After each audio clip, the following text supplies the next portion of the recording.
อืมโอ้ยมื้อนี้อารมณ์ดีเฮ็ดแซนด์วิชกินดีกว่าโอ้ยใส่ปลาแดกหลายๆสิกินมันคักๆมื้อนี้มีของดี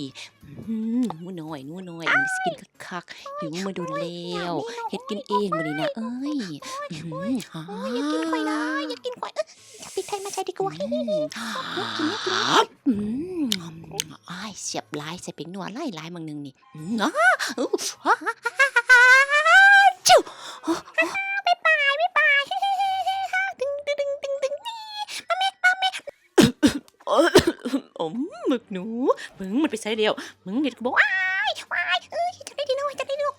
มึงไปใส่มึงหายตัวไปเด็กว้ายจะได้นี่เนาะมึงจับได้สิบาร์บีคิวหนูกินก่อนฮะมึงได้อันนี้จัดการมันเลยตัวมันเรียบๆว้ายจะได้นี่เนาะว้ายอย่าตามข่อยได้เฮ้ยขี่ตะลุดดีกว่ามามิดูดีเอ้าตามพ่อท่านดอกอ๋อไปใส่เดียวมึงไหวเถอะจับบ่ได้ดอกจับบ่ได้ดอกจับบ่ได้ดอกเฮ้ยใช้จมือเดียวมึงจับบ่ได้บ่จับบ่ได้บ่จับได้แล้วบัดนี้เดียวมันเป๊ะๆเฮ็ดแพนเค้กหนูกินบัดนี้นะอืมจังได้บัดนี้มึงมีโครงหางมีโคกอันนี้เขาเอิ้นสั่งตรงมาจากประเทศเยอรมันนี่โอ้ยตกใจเบิดโอ้ยฟันแต่ว่านี่โอ้ยเนาะ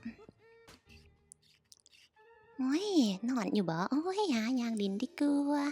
โอ้ยยางดินเบิกบานม่วนซื่นดื้อๆๆๆโอ้ยโอ้ยภาพยังร้อนในหัวอยู่โอ้ยภาพแล่นไล่ตีกูเมื่อคืนนี่โอ้ยโอ้ยมึงนอนบ่จัดการฉวยโอกาสวันนอนนี่แหละลิ้นหนวดมันก่อนนี่นี่อ่อนชิงสาปึ๊บมึงปุ๊บว้าวม่วนเด้เนาะโอ้ยบึดเฮ้ยโอ้ยแล่นนี่ซักมันโอ้ยแล่นซักไว้นี่ซุโอ้ยบักท่อมว้ายโอ้ยอย่านี่ซักเนาะโอ้ยซ้ำบักท่อมจัดการมันนี่เน่นอืมนี่แหละจื้อหมอสแตนเดร์ดกูอย่าหัวดิโอ้ยนอนว้ายรถไฟเบรกนี่แม่เบรกว้ายมานี่ว้ายเย้ของเฮาจังหวัดนี่หลอดแล้วเฮาฮ่าฮ่าฮ่าฮ่าฮ่าอุ้ยลงกลกูแล้วกับดักกูแล้วมื้อนี้แหละกูสิได้กินปิ้งหนูบัดนี้ดับเบิลเลยมื้อนี้น่ะโอ้ยสองตัวเลยบัดนี้เฮ็ดจังได๋เฮาบัดนี้โอ้ยคิดออกแล้วนี่ปึ๊ดน็อตออกเลยเฮ็ดโอ้ยเอาอีกแล้วกูโอ้ยเนาะโอ้ยตาโปเลยกูลูกเดียวขี้งูเอ้ยโอ้โอ้ยโอ้ยมันไปไสเดี๋ยวนี่ลามีความสุขมันเป็นจังไดทอมเจ้าคือบ่เคยจับหนูได้จักเทื่อหาเจ้ามันเบิดไฟแล้วข้อยสิเอาแมวโตใหม่มายืนอยู่นี่คำแดงมาพี่โอ้ยตายแล้วกูมาแต่ไสบัดนี้โอ้ยคือบ่ไฟแห้งแท้บัดโอ้ยไทยโอ้ยเป็นจังไดดิโอ้ย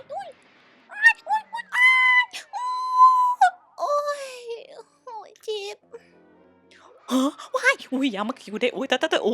ยเอาเดี๋ยวกูเจ้านายเรียบร้อยแล้วอ้าวโอ้ยเรียบร้อโอ้ยยจะเป็นเก่งแท้เด้นะโอ้ยสุดยอดได้เด้อคำแดงเด้อ โอ้ยเจ็บเด้บักแดกโอ้ยหาแดกดากมึงเอ้ยไตเข้ามาก่อนว้ายโอ้ยมันเห็นกูว้ายโอ้ยเจ็บเฮ้ๆเรียบร้อยแล้วบัดนี้จัดการบักเหมี่ยวเฒ่าท่อมก่อนมานี่เอาไม้กระเฒ่าไปบักเฒ่าท่อมอื้อฮืออาโอ๊ยเก่งหลายมื้อนี้สุดยอดหลายคำแดงกลับก่อนโอ้ยไขประตูให้เพิ่นคำหูแท้ๆ